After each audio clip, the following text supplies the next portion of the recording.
Bonsoir. Bonsoir, chers parents. Bonsoir, chers camarades. Au nom de l'art, le clément, le miséricordieux, louange à Allah, le souverain, le pur, l'apaisant.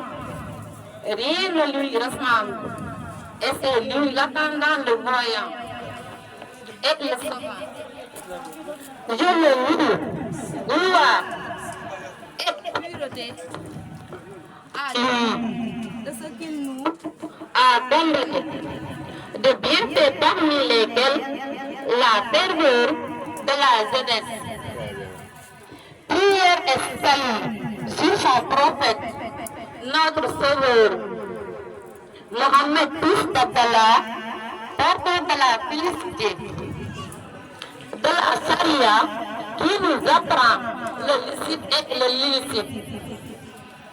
D'après Ibn Abbas, le messager d'Abdallah a dit à un homme qu'il exhortait: tire profit de 5 choses avant 5 autres, de ta jeunesse avant ta décrépitude.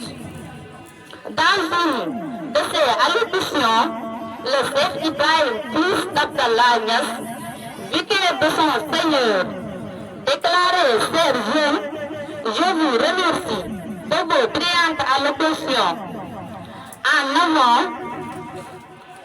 l'avenir de toute nation repose sur sa jeunesse, mais pas sur n'importe quelle jeunesse.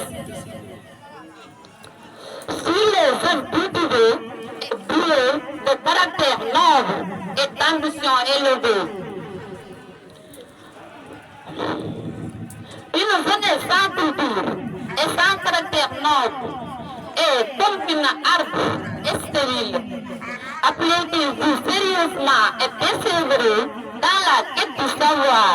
Ne suffisent pas seulement les sciences religieuses ou traditionnelles.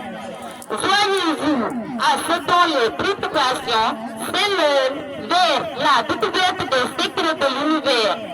Dieu dit à ce propos: dit, regardez ce qui est dans les cieux et dans la terre.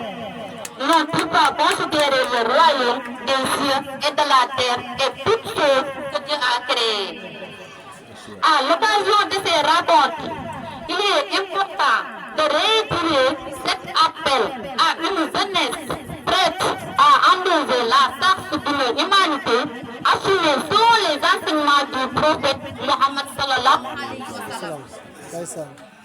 De Dieu et des croyants sont de moi, un legs de bonne conduite dans la solitude et entre les hommes qui ne sauraient attendre endosser sans une réelle culture et une ambition de mesurer. Le jeune se doit de chercher la science sans se préoccuper d'aucune barrière, sans linguistique, primaire, plaisir mondain. Ces barrières ne sont en réalité que des mirages du cheminement.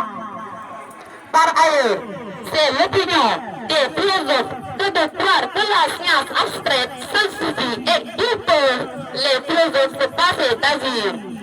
Qu'on nomme au désert porte 10 arbres et d'autres arbres encore, qu'ils soient braves et combatifs. Qu'un lion redoutable vient à l'attaquer, croyez-vous que ces armes écarteront de danger s'ils ne s'en servent pas? Rien surprenant. La foi est un peu même aujourd'hui. Pour la science, c'est en même temps le verbe de la sincérité et les œuvres.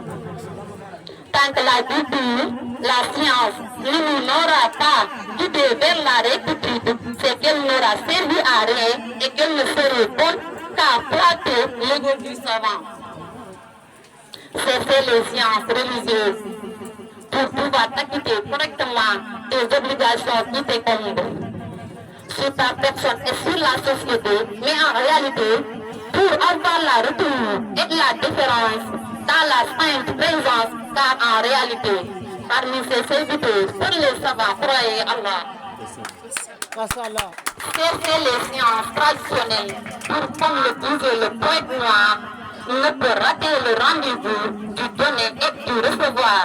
rendez-vous que le chef Ibrahim Niass, vicaire de son Seigneur, a donné tout qu'il a reçu, son temps, la lueur des paroles, et sont courtes et pleines de mon sens. Au salam.